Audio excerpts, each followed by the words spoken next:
नमस्कार मित्रांनो, आज अण्णाभाऊ साठे यांची 106वी जयंती. त्यांच्या जयंतीनिमित्त मी आज त्यांच्यावरती एक छोटीशी कविता केलेली आहे. मित्रांनो, अण्णाभाऊ साठे यांचं कार्य महान होतं.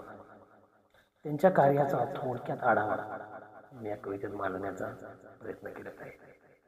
चला तर ऐकूया आजची कविता. लोकशाही अण्णाभाऊ साठे.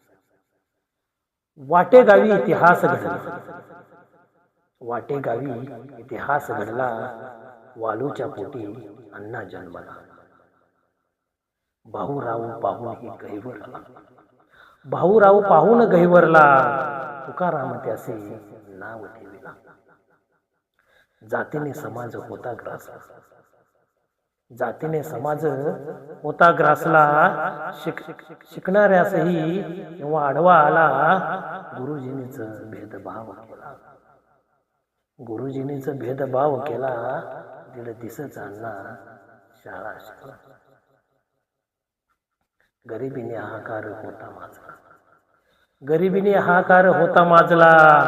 पायीचा अण्णाने मुंबईचा रस्ता धरला, झोपडीत बसूनच अण्णाने फकीरा लिहून इतिहास रचला. वारणेचा वाघ माकडीचा माळ, वारणेचा वाघ माकडीचा माळ, असा कादंबरीचा भंडार केला. पोवाडे नाटके कथा लिहून अण्णा महान लेखक झाला. रशियात शिवबाचा पोवाडा गावला, रशियात शिवबाचा पोवाडा गावून मराठी बाणा परदेशी राखला.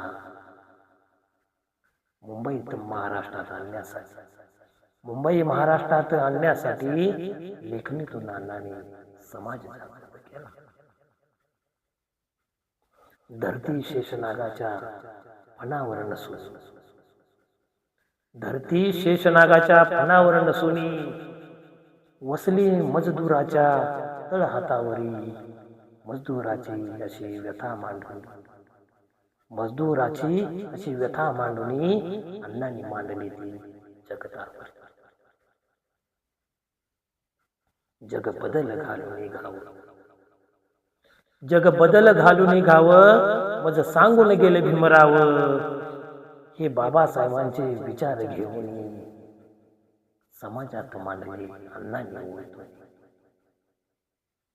अण्णा मोठे लोकशाहीर झाले, अण्णा मोठे लोकशाहीर झाले, इतिहासात अजरामर झाले.